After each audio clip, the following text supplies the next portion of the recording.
Aujourd'hui, on est donc à Château-Gontier, donc c'est la correction pour le bac pro pour l'interrégion Grand Ouest. Et donc des collègues des Pays de la Loire se sont mobilisés pour pouvoir justement défendre les trois grandes revendications de l'intersyndicale, donc CGT Agri, SNETAP FSU et puis Sud Rural Territoire.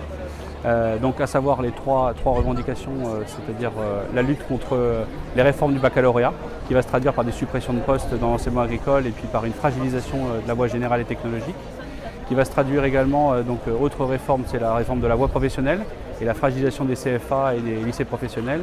Et enfin les conditions de rentrée. Dans la région Pays de la Loire, par exemple, c'est une fermeture de classe seconde GT à Nantes et la suppression de l'option sport à Fontenay. Voilà. Donc il y avait une trentaine de collègues qui s'étaient mobilisés ce matin et qui ont bloqué dès 9 h le centre de correction de Château-Gontier.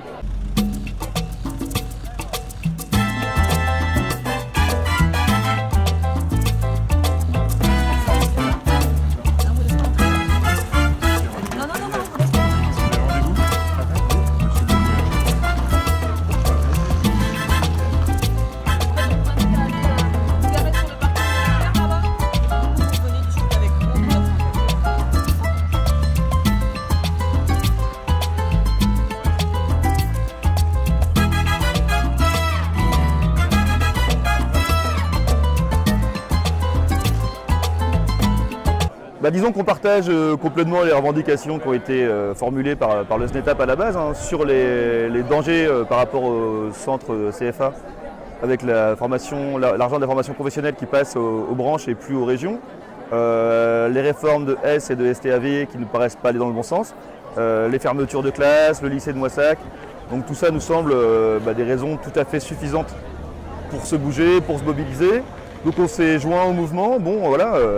On espère même qu'il faudra aller plus loin dès la rentrée et passer sans doute à des actions d'envergure pour montrer notre mécontentement et notre attachement à l'enseignement agricole public. Donc ils ferment les salles de correction. Ils ferment les salles de correction et on fait rentrer les gens pour la sécurité. D'accord.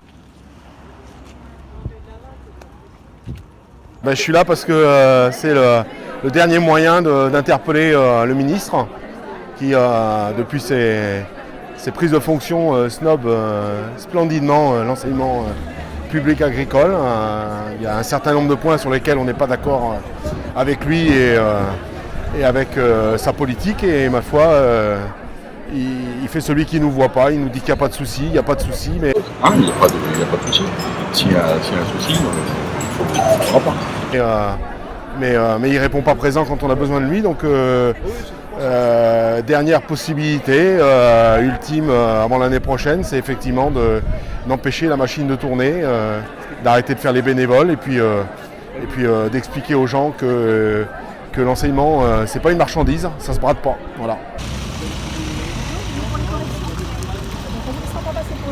On vous invite juste à aller vous garer au niveau du parking du Leclerc qui est juste au rond-point là-bas que vous venez de passer et à nous rejoindre à pied pour discuter des raisons du mouvement. Ok, ça marche, très bien. Voilà, à tout de suite. Tu étais convoqué ce matin, voilà, tout à blocage, donc quelle est ta réaction Alors ma réaction est une agréable surprise, j'étais pas au courant de cette action. Après je trouve ça très bien, je suis pas d'accord avec l'idée qu'on prend en otage nos élèves, puisqu'on se dévoue toute l'année pour nos élèves et faire un blocage c'est pas du tout prendre en otage voilà.